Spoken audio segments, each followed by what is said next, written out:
E agora, você vai ouvir uma ministração da Palavra de Deus com o Bispo Amaro sobre o sangue de Jesus. Esta é uma das 8 mensagens pregadas durante a Semana Santa 2015 no Templo Central da Igreja Batista Maranata em Brejo Santo. Ouça com atenção, Deus vai falar com você. Isaías capítulo 53, abriu o texto sagrado. Eu vou contar até 3 e vocês dirão quem abriu. O sangue de Jesus tem poder. Vou contar. 1, 2 e 3. Você crê que tem mesmo? Ele pode libertar, pode salvar, pode regenerar, pode limpar, pode purificar, pode te dar acesso ao Pai, te dar vitória. Então, hoje nós vamos apresentar o 7º derramamento de sangue. Isaías capítulo 53, versículo 5, diz assim: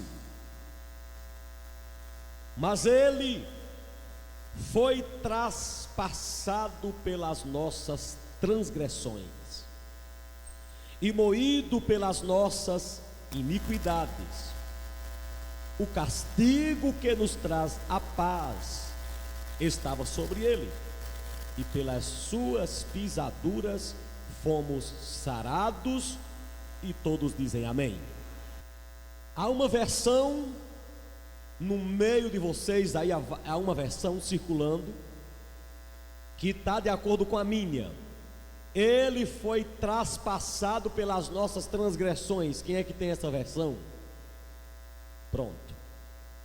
Essa versão está, todas estão corretas, mas essa está corretíssima. Então nós vamos ler mais uma vez. Vocês vão repetir conforme a minha. Eu paro e vocês bombam. Vamos lá. Mas ele foi traspassado pelas nossas transgressões e moído pelas nossas iniquidades. O castigo que nos traz a paz estava sobre ele, e pelas suas pisaduras fomos sarados. Diga: estou curado, estou sarado, estou sarado. Com convicção: estou sarado. Pronto. Meus irmãos, toda a atenção é pouca. Toda a atenção é pouca.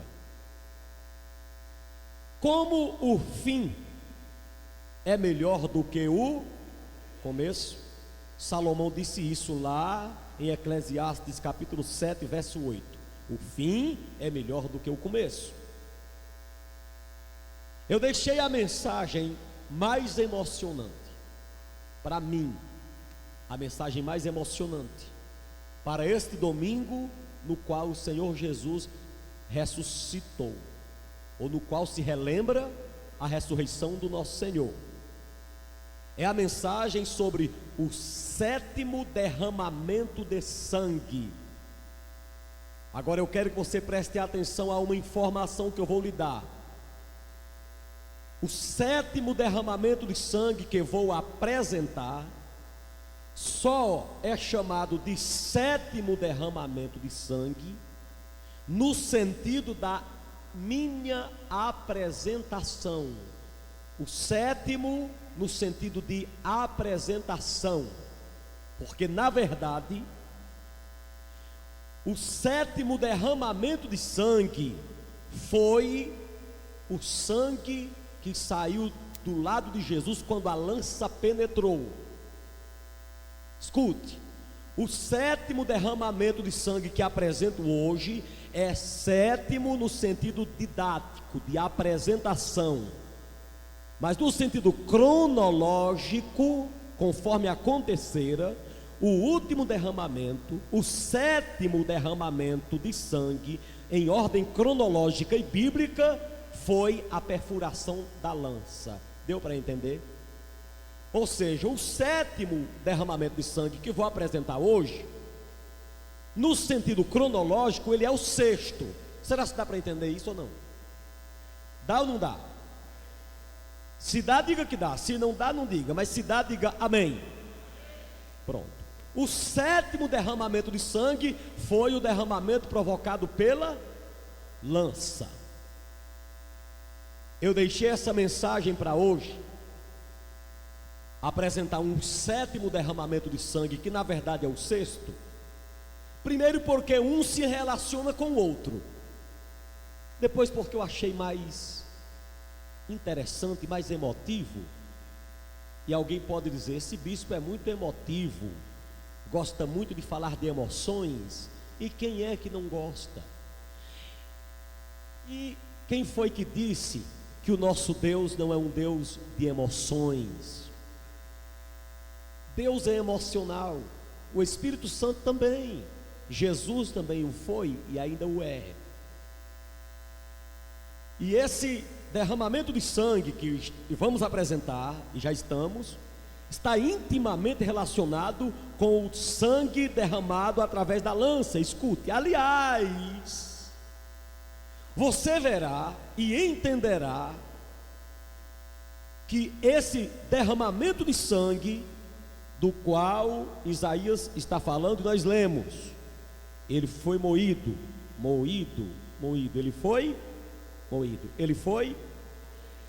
esse derramamento de sangue que eu vou te dizer agora, que é uma hemorragia interna no corpo de Jesus, foi esse derramamento de sangue para dentro quem possibilitou o sétimo derramamento de sangue. Jesus estava numa pressão psicológica tão grande e física, por causa dos 5 derramamentos de sangue que ele já havia tido, e por causa do abandono que o Pai deu para ele na cruz, ele estava tão nervoso, tão abatido, que não precisa ser um grande cientista, e nem um grande etimólogo, para saber que ser moído era uma hemorragia. E não precisa estudar ciência para saber que o que ele passou, na certa provocaria uma hemorragia em qualquer ser humano. Então escute, verso 5: ele foi traspassado pelas nossas transgressões. Escute, ele foi traspassado por qual instrumento de morte? Como foi que ele foi traspassado ou traspassado? Foi pela lança. Escute bem, aí o texto prossegue: e moído pelas nossas iniquidades. Escute bem, agora você pode dizer, não bispo, mas pela ordem dos fatos aí, ele foi traspassado e moído. Então quer dizer que esse moído, esse moer a Jesus, escute bem, toda a atenção é pouca, ele está depois de ser transpassado. Não, a ordem aqui, ela é invertida lá na frente de novo. Isaías não tem aqui a intenção de dizer que a hemorragia interna foi depois da lança, porque lá na frente ele inverte a ordem do mesmo jeito, querendo dizer que não estava importando para ele tanto a ordem. Vejam aí comigo o verso 10: todavia ao Senhor, diga o Pai, diga Jeová, todavia ao Senhor Jeová agradou moê-lo, fazendo-o enfermar, quando der a sua alma como oferta pelo pecado. Verá a sua posteridade e prolongará os seus dias, e a vontade do Senhor prosperará em suas mãos. Você percebe no verso 10 que ao Senhor agradou moê-lo, fazendo-o enfermar? Agora, parte para o verso 11: e ele verá o fruto do penoso trabalho de sua alma e ficará satisfeito. O meu servo, o justo, com o seu conhecimento justificará a muitos, porque as iniquidades deles levará sobre si. Por isso eu lhe darei muitos como sua parte, e com os poderosos repartirá ele o despojo, porquanto derramou a sua alma na morte. Preste atenção, escute. Porquanto derramou a sua alma na... Quer dizer, escute, alma aqui, no contexto aqui, alma, você sabe o que é? Quando a Bíblia diz porquanto, toda atenção é pouca. Porquanto derramou a sua alma na morte. Dá para você dizer que alma é essa que ele derramou na morte? Fala alto. O sangue. Então a alma aqui não é o espírito, nem são as emoções. Derramou a sua alma na morte. Ou seja, quando Jesus morreu, ele derramou a sua alma, ou seja, derramou o seu sangue, derramou a sua alma na morte. Ou seja, quando Cristo morreu, naquele momento de sua morte, o seu sangue foi derramado. Escute bem, não está dizendo aqui que ele derramou a alma para morrer, está dizendo que ele morreu e derramou a alma, porquanto derramou sua alma na morte. Ou seja, quando estava morto, ele derramou o seu sangue. Então, que derramamento de sangue foi esse que ele derramou na morte? O sangue provocado pela lança. Alguém me ouve?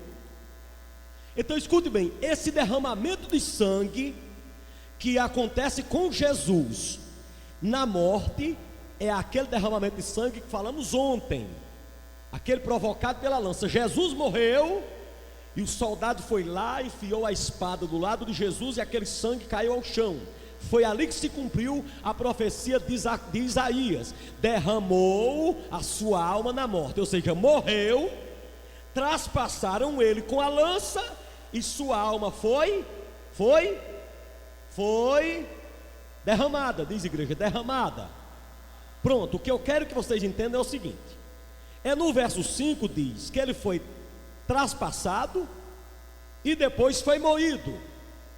E do verso 10 em diante diz que ele foi moído e depois foi traspassado. Quem me ouve? Inverteu a situação, dá para entender? Indicando dizer que Isaías não estava preocupado com a ordem dos fatos. O que ele queria era demonstrar que tinha acontecido isso. Ele foi moído e foi traspassado. Foi traspassado e foi moído. Quem vai decidir o que aconteceu primeiro é a lógica das coisas. Escute bem.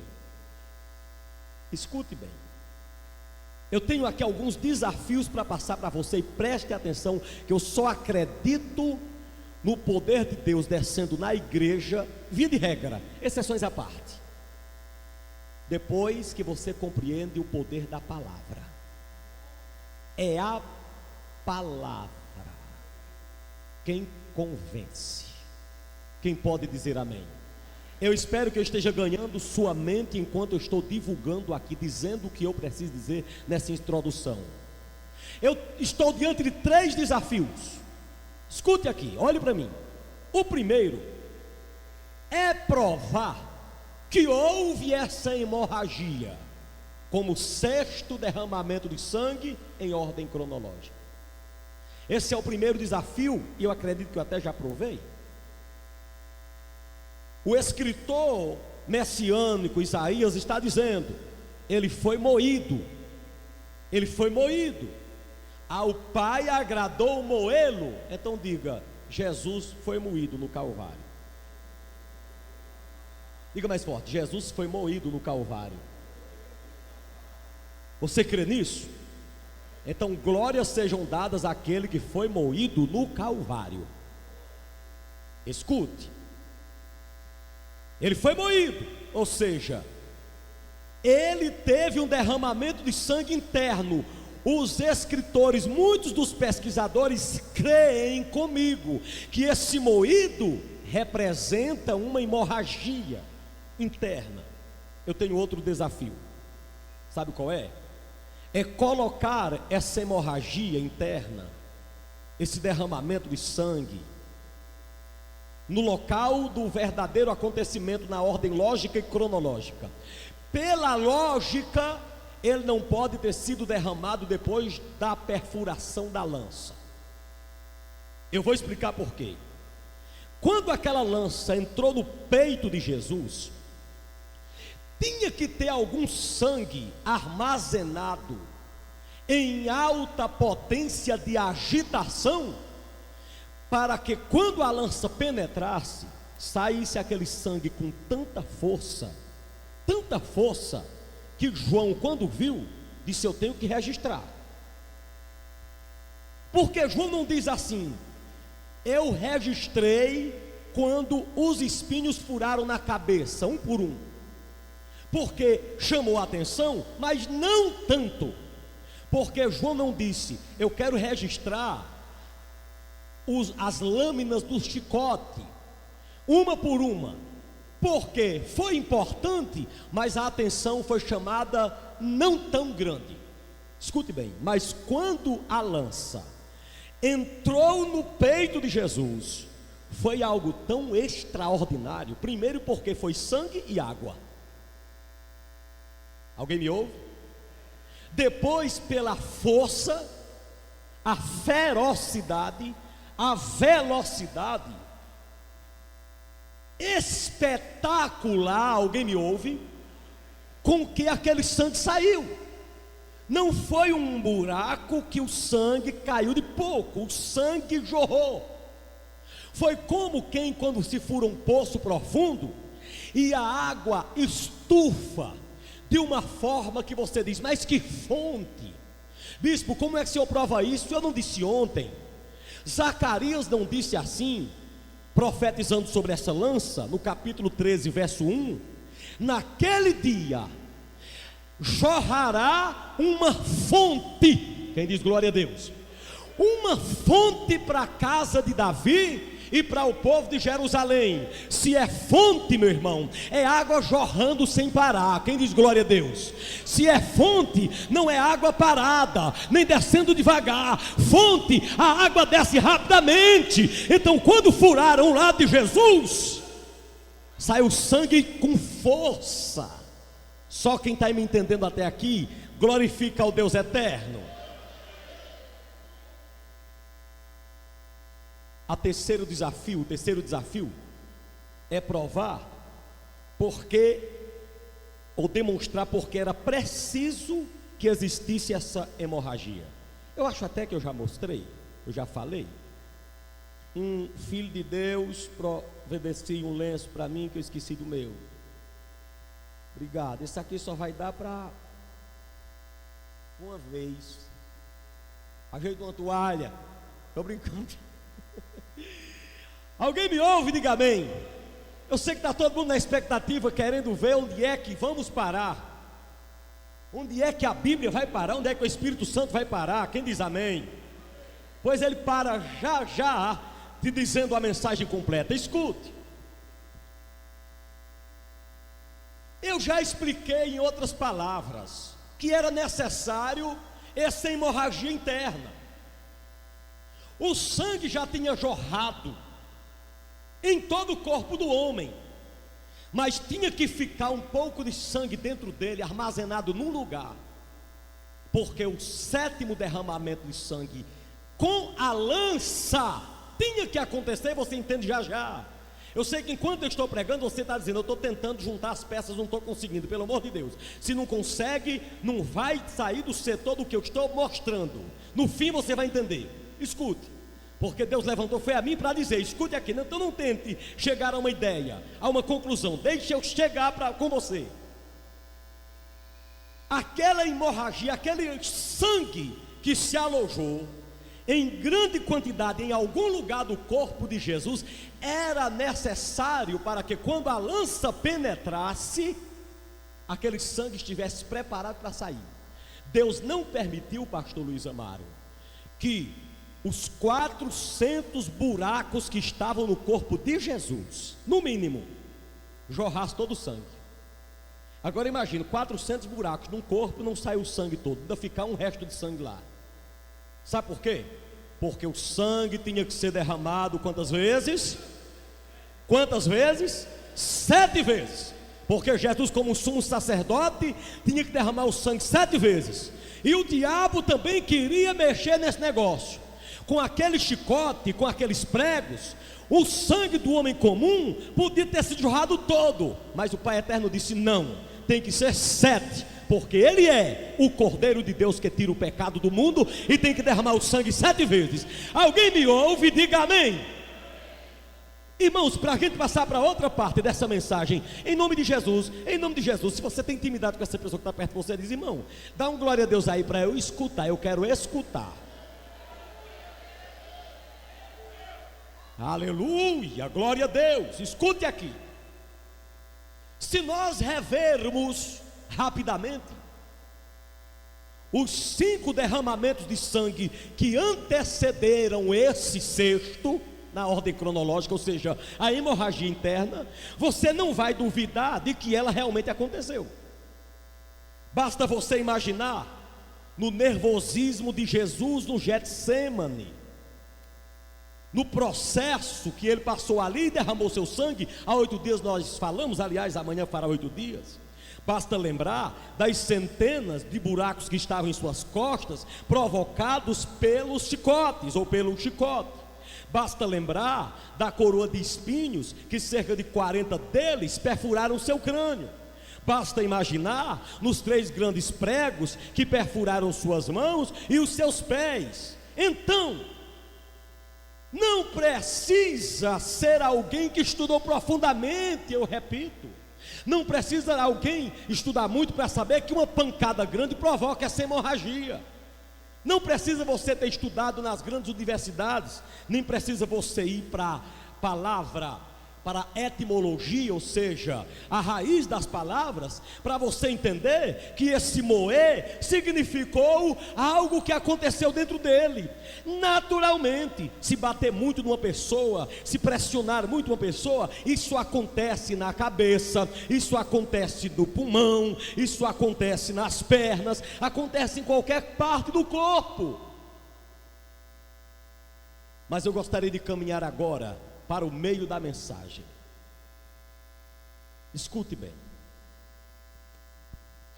A hemorragia que Jesus sofreu no 6º derramamento de sangue em ordem lógica, ou em 7º, na nossa ordem de apresentação, essa hemorragia que ele sofreu, esse moer de Deus, de Jesus, que ele teve por nós, para possibilitar a saída do sangue pela lança, pelo buraco da lança, escute, foi resultado de um processo muito doloroso de sofrimento, foi um resultado de um grande castigo, o qual nós já falamos durante a semana e já sintetizamos aqui hoje. O homem foi brutalmente espancado, toda atenção é pouca, todo aquele ajuntamento de coisas resultou nisso. E Jesus ali estava moído, do jeito que ele estava, por fora, não tinha aparência nem formosura, nenhuma beleza víamos nele para que nos agradasse, missionária Rivânia. Do jeito que ele estava banido por fora, ele estava banido por dentro. Até eu acredito que o que baniu Jesus por dentro, o que moeu Jesus por dentro, foi mais forte do que o moeu por fora. Porque por fora ele foi moído fisicamente apenas, e por dentro ele foi moído fisicamente e emocionalmente. Basta ver que aquela multidão que acompanhava Jesus sempre para receber seus favores, Muitos deles estavam ali dizendo: nós queremos é que crucifiquem esse homem. Os seus próprios discípulos não estavam ali, senão João, para registrar o 7º derramamento de sangue de Jesus Cristo depois que havia morrido. Basta pensar que Jesus não recebeu o apoio de ninguém dos seus, só João estava ali e Maria, sua mãe. Basta imaginar no abandono que Jesus teve do próprio Deus, o Pai, que olhou para ele. Era a última chance dele, do ponto de vista humano, para alguém estar olhando para ele, era o seu pai. Mas quando olhou lá para o céu, o pai virou as costas e disse assim: eu não posso olhar para você, eu não posso contemplar você, não me peça nada, porque eu não posso e não quero fazer nada por você. Sofra, sofra e morra. Dá para dá para você imaginar a dor dentro dele, da alma dele, do físico dele. E o que eu acho interessante é que essas dores todas que provocou ou que provocaram esse derramamento de sangue, esse banir por dentro, esse moer por dentro, esse triturar de dentro de Jesus. O que eu acho interessante são algumas coisas aqui que contrariam a razão e até as exposições emotivas. Por exemplo, músicas existem. Escute bem, alguém me ouve? Eu estou tentando falar de maneira bem compassada para você entender que é muita coisa para você compreender. Então escute. Muitas músicas dizem: o seu pai sofreu tanto naquela hora, estava tão triste, que não pôde contemplar seu filho morto e virou as costas. Você ouve isso o tempo todo, a gente canta o tempo todo. E eu quero dizer, cante se quiser qualquer hino que diga que o pai estava tão triste naquela hora, que virou as costas para o filho, mas a música está errada. É porque é difícil de ver esse fato. O texto que eu li, e você leu e vai ler novamente, diz diferente. Não apresenta o Pai eterno com nenhuma tristeza ao ver o filho moído. Olha o verso 10, vai lá, está na tua Bíblia. Baixa a cabeça aí no verso 10. Ao Senhor agradou moê-lo. Calabra xarabra canturi manabra xai.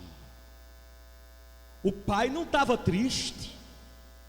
Esperava-se sim que ele tivesse triste, mas isso contraria a razão humana, contraria as exposições teológicas emotivas. O pai não ficou triste quando viu aquele tanto de buracos no homem, no corpo inteiro, o seu sangue derramado. O texto diz aí: ao Senhor agradou moê-lo. Deus estava alegre, Deus estava agradado e não triste. Escute, se você não sabia disso, seja sincero. Espera aí, você pensava que ele estava triste? Pensava que ele estava chorando? Pensava que ele estava desagradado com aquilo? Não.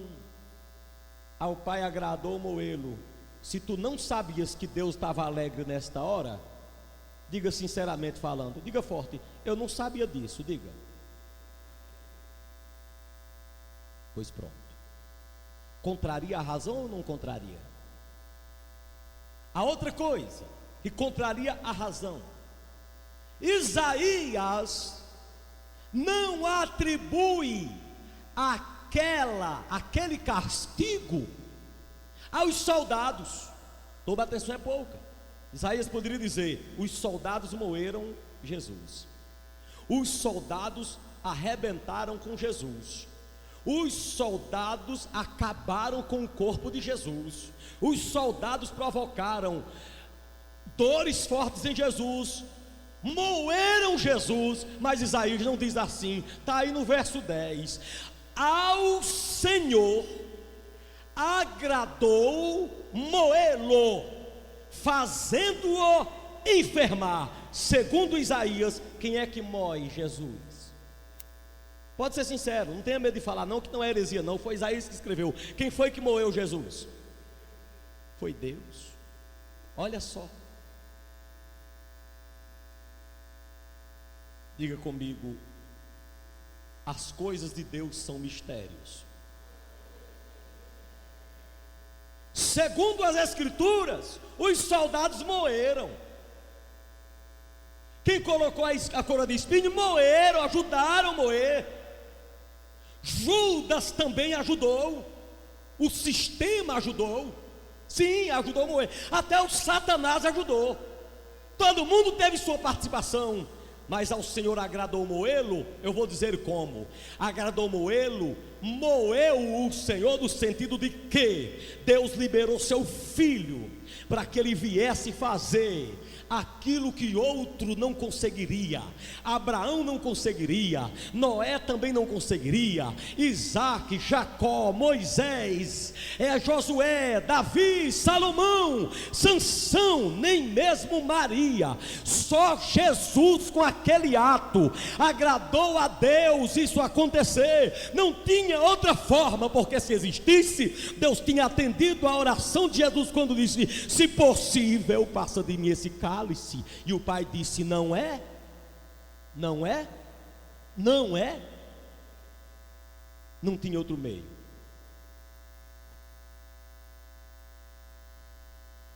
Eu gostaria de dizer uma coisa para você ainda aqui.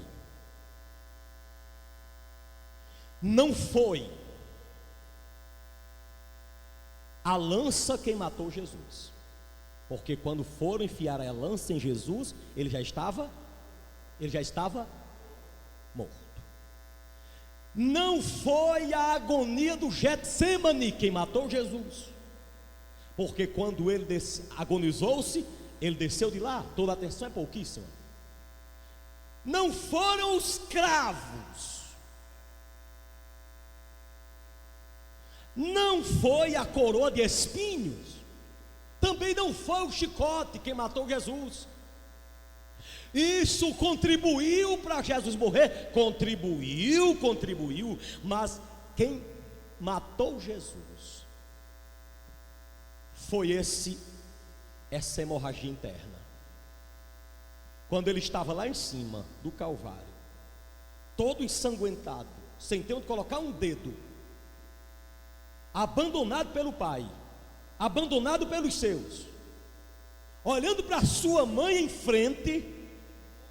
Que eu digo uma coisa para você: na terra não aparecerá nunca mais uma mulher para sofrer do tanto da mãe de Jesus.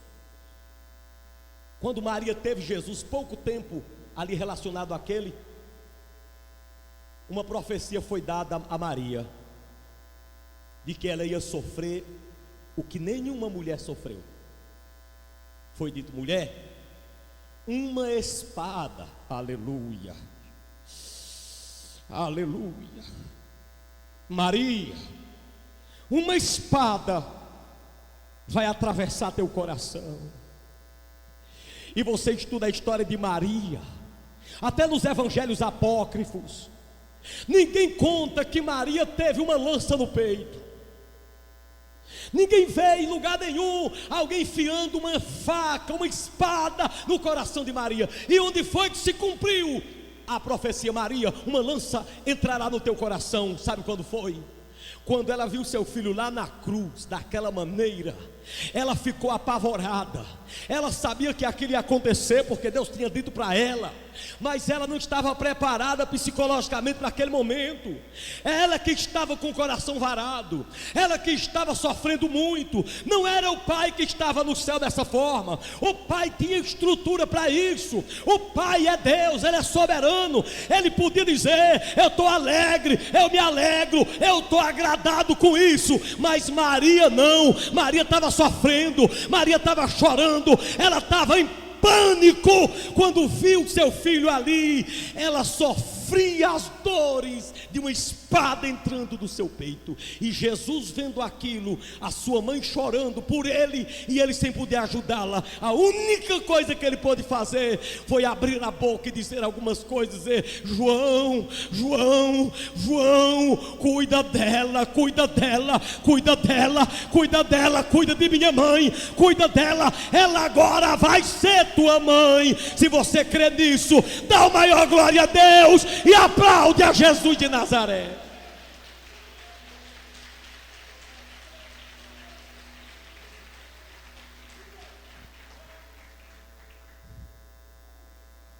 Labacachaca mandaraia.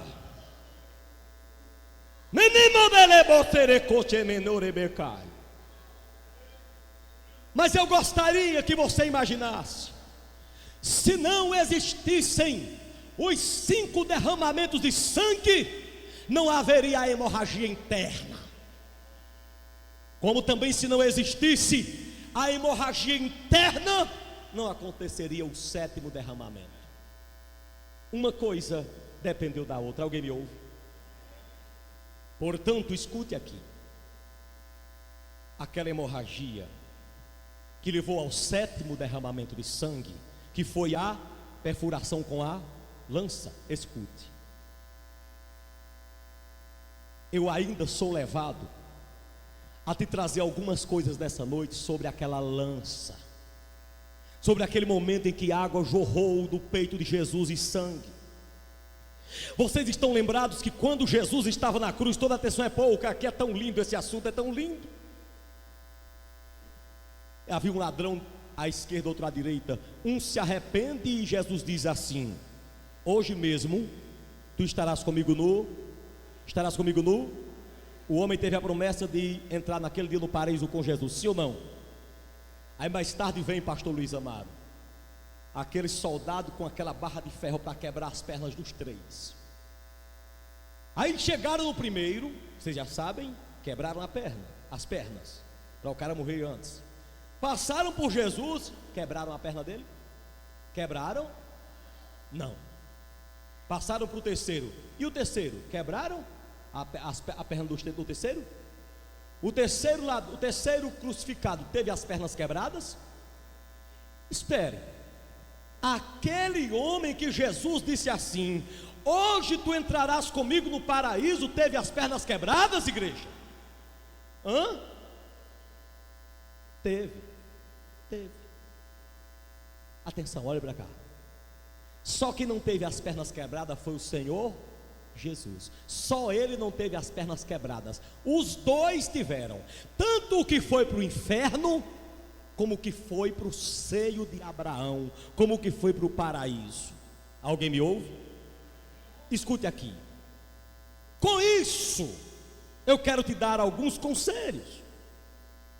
Primeiro, não confunda a tua salvação de tua alma com a isenção de sofrimentos deste mundo. Assim como o ladrão infiel teve as pernas quebradas, o homem arrependido também teve. A diferença não foi na terra, a diferença foi quando saíram daqui. O ladrão que não se arrependeu teve as pernas quebradas e também foi para o inferno.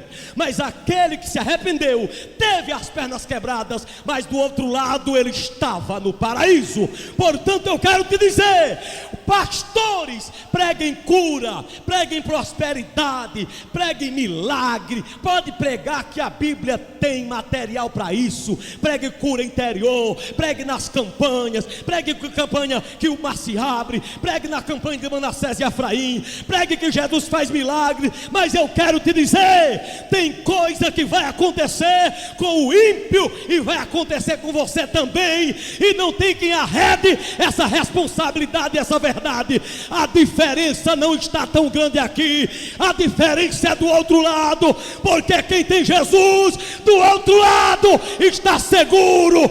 Aplauda Jesus de Nazaré. Aplauda mais forte, aplauda mais forte, aplauda mais forte, aplauda mais forte, aplauda! Tuim, canturi, manarabracá, canturi, manarabracá.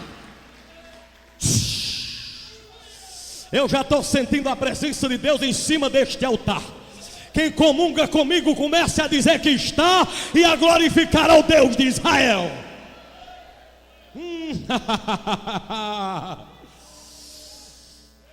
Mas eu quero dizer uma coisa para você que é filho de Deus e às vezes você vê: alguém quebrou meus pés,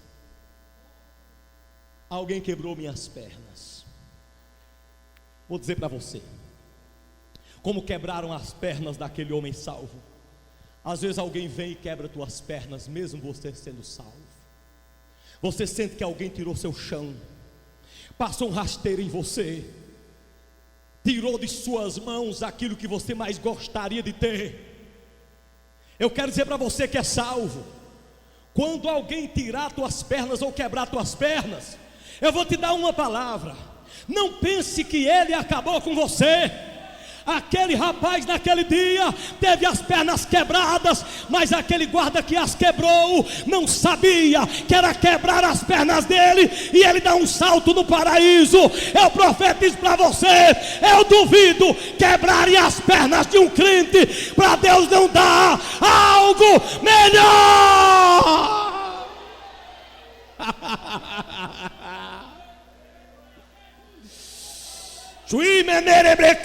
Eu deixo você 30 segundos com as mãos levantadas e dando glória, glória, glória, glória àquele que é poderoso.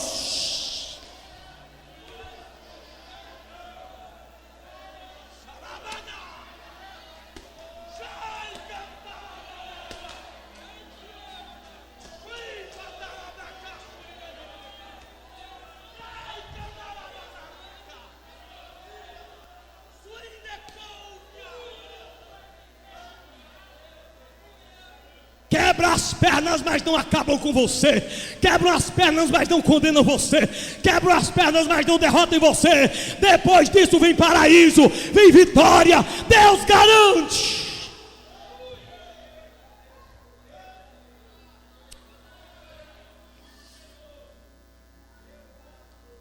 Outra coisa eu quero te dizer: não se esqueça, olhando ainda para o 7º derramamento de sangue na ordem cronológica, quando o sangue saiu da lança, pela perfuração da lança, não esqueça que a vida de um vencedor, a vida de um vencedor é feita também de perdas. Aquele homem só entrou no paraíso quando perdeu as pernas. Foi a perda das pernas que levou o homem ao paraíso, por assim dizer. Todos têm que aprender a perder para ganhar. E atenção, a raiz da palavra perdão, ou uma das famílias, um componente familiar da palavra perdão é perda. Toda vida que você perdoa, você perde. Toda vida que você perdoa, você perde. Você perde amigos, você perde elogios, você perde tempo, você perde muitas vezes, entre aspas, até a moral para perdoar alguém. Quantos não dizem: deixe de ser sem vergonha, porque você perdoou? Pois para perdoar tem que perder até a vergonha, tem hora. Alguém me ouve? Dê glória a Deus. A vida de um vencedor, querido, é composta também de perda. Só ganha quem perde. Até está escrito na palavra, em João 12, verso 24, assim, Jesus disse: na verdade vos digo, que se o grão de trigo caindo na terra não se perder e não morrer, ele fica sem fruto, mas se morrer, ele se levanta e frutifica, fica xarabadarabracá. Até Deus, o Pai, precisou perder seu filho para depois recebê-lo em glória. Até Deus, até Jesus precisou perder sua vida para que lá na frente se cumprisse e ele gritasse o que disse Isaías: Isaías disse: ele verá o fruto do penoso trabalho de sua alma, a igreja, e ficará satisfeito,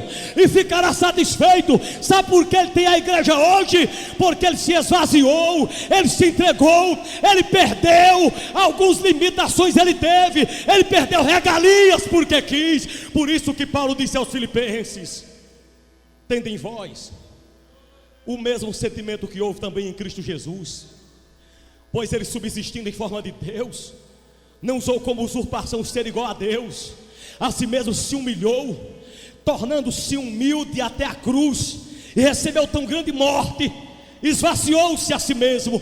Aí ele diz: mas Deus o exaltou sobremaneira, que ele deu o nome que está acima de todo nome, para que ao nome de Jesus Cristo se dobre todo o joelho, no céu e na terra e debaixo da terra, e toda língua confesse que Jesus Cristo é Senhor, para a glória de Deus Pai.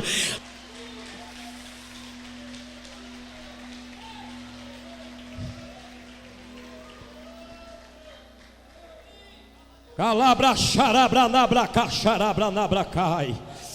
Cadê a igreja do Deus vivo para glorificar o seu santo nome?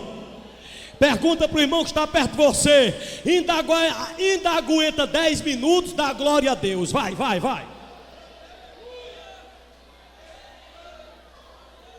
Diz para ele que está baixo, é para ser mais alto. Ainda aguenta mais 10 minutos da glória a Deus? Juindecloviaia, Cantarabaxúria, Lubicanturimanai.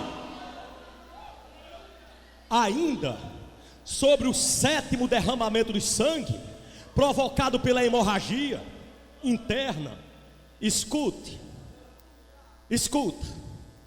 irmãos, o que eu vou dizer aqui é preciso você ter muita atenção para você entender, senão você vai me chamar de herege. O sangue de Jesus derramado no Getsemane, com a coroa de espinhos, com o chicote, com os pregos, era igualmente precioso, sim ou não? Eu pergunto: o sangue que ele derramou no Getsemane era menos santo do sangue que ele derramou na cruz? Era menos santo? O sangue que derramou pela coroa de espinhos era mais santo do que o sangue dos cravos? Não, era o mesmo sangue. Diga: é o mesmo sangue. Portanto, entenda, é o mesmo sangue. Porém, escute, não foi o sangue do Getsemane quem consumou tua vitória. Não foi o sangue da coroa quem consumou tua salvação. Não foi o sangue dos pregos quem consumou a tua grande vitória. Não foi. O sangue que selou tua vitória foi o sangue da lança. Aí você diz assim: bispo, pelo amor de Deus, não diz um negócio desse. Digo, e eu mostro nas escrituras. O sangue que purificou você, que consumou sua purificação, foi o sangue derramado pela lança. Todo o sangue dele foi precioso e foi necessário, teve uma participação, mas o sangue que purificou você, eu vou lhe mostrar, foi o sangue da lança. Sem você entender ainda, diga um glória a Deus, que eu falo já. Sem você entender, pode confiar no que eu estou dizendo, que eu estudei, orei e busquei a Deus. Sem você entender direito, levante a mão e diga glória a Deus. O sangue que consumou tua vitória foi o da lança. Escute, eu vou lhe mostrar. Porque o cordeiro que Moisés mandou matar para a Páscoa, pastor, capitão forte, presbítero forte, o sangue que Moisés mandou imolar para a Páscoa em Êxodo 12, era ou não era, o senhor que entende de tipos na Bíblia, era ou não era um tipo de Cristo? Era. Pronto. Era ou não era? Irmã Rivânia, missionária, que fez o centel comigo. O cordeiro que Moisés mandou matar em Êxodo 12 para a purificação do povo, era um símbolo de Jesus ou não era? Era. Pronto, então pronto.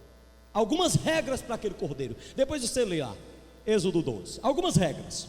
Primeiro, tinha que ser um cordeiro sem defeito. Diga, cordeiro sem defeito.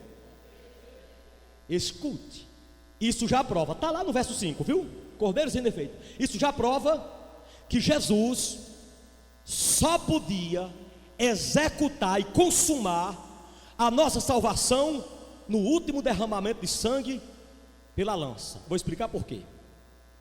Enquanto Jesus não morreu, eu explico para você.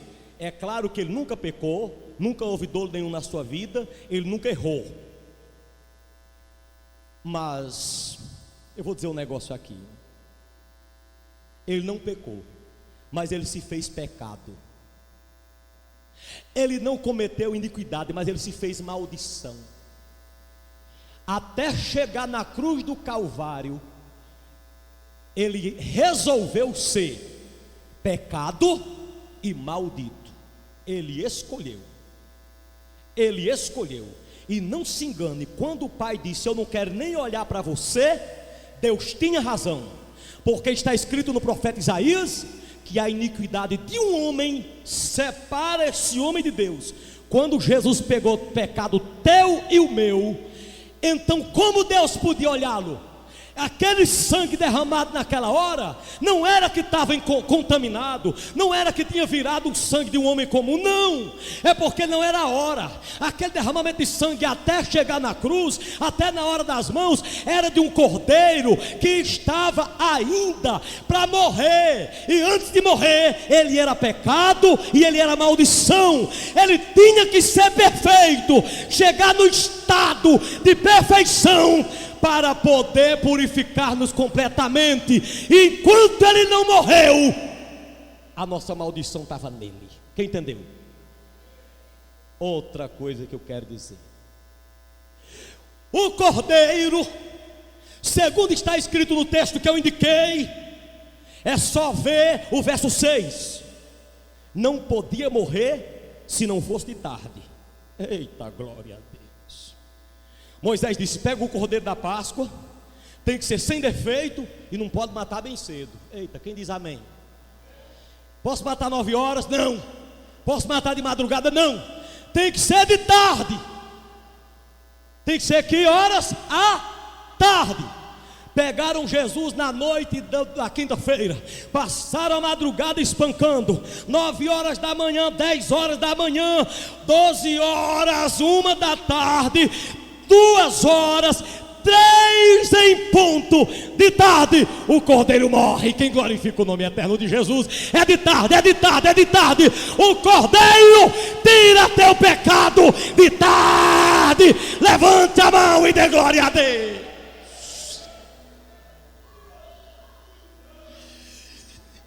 Jesus tinha que morrer de tarde. O cordeiro da Páscoa tinha que morrer de tarde. E por fim eu quero dizer uma coisa: por que que o sangue do Calvário, da lança, foi o sangue que consumou a minha vitória? Não foi aquele sangue do dia a dia, daquela sexta-feira o dia todo. Foi o sangue que saiu daqui, ó, provocado pelo grande moer de Jesus. Vou explicar por quê. Moisés havia dito lá no mesmo texto que eu indiquei, nos mesmos versos, ele disse assim: quando pegar o cordeiro, em outras palavras, não tire o sangue dele enquanto ele estiver vivo. Respira fundo e diz: estou entendendo. Nem que não esteja, diga: eu estou. Pela fé.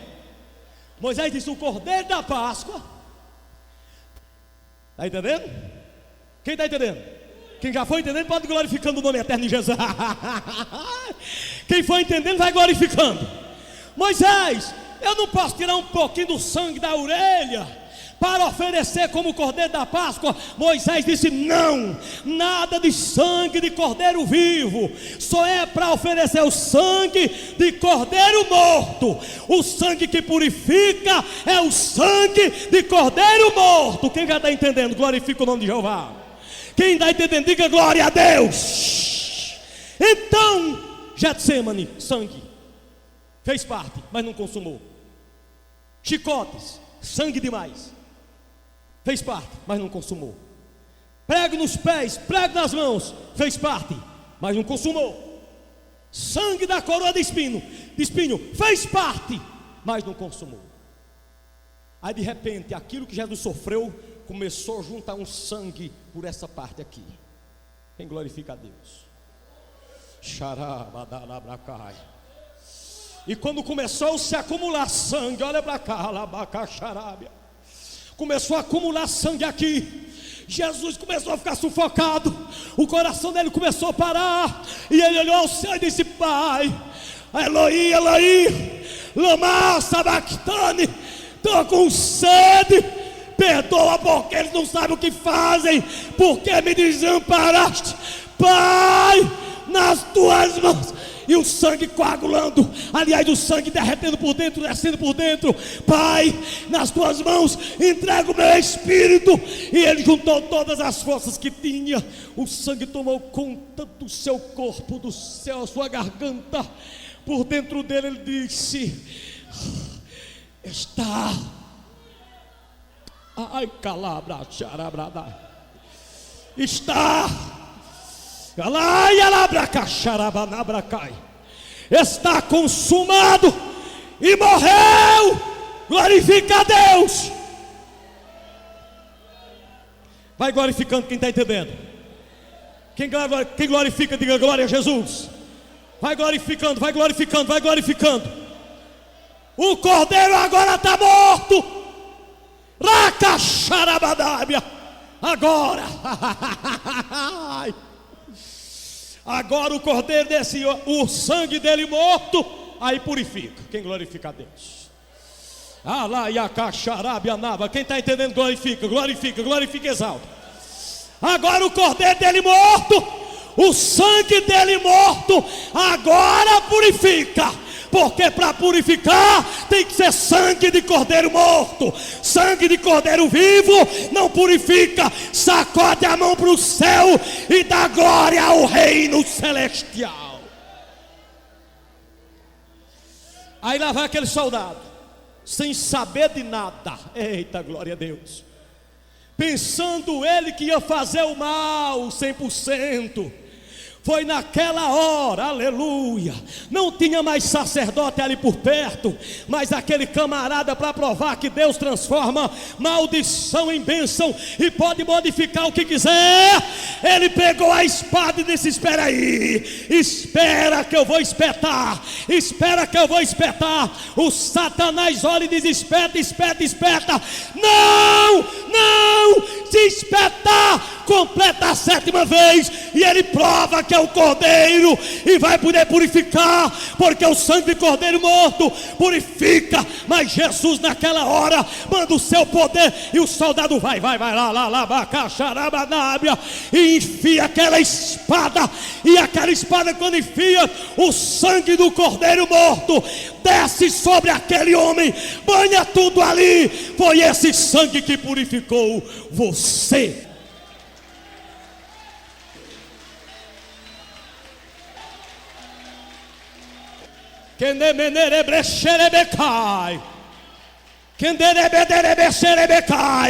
Eu só quero ouvir glória a Deus de quem entendeu, de quem entendeu, de quem entendeu, de quem entendeu, de quem compreendeu. Você acabou de ouvir uma ministração da Palavra de Deus com o Bispo Amaro sobre o sangue de Jesus. Esta foi uma das 8 mensagens pregadas durante a Semana Santa 2015 no Templo Central da Igreja Maranata em Brejo Santo. Estamos certos de que Deus falou ao seu coração.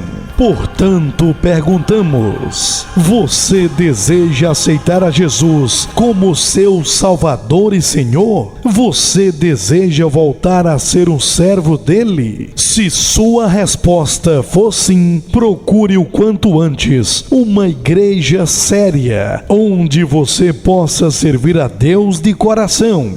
Amém.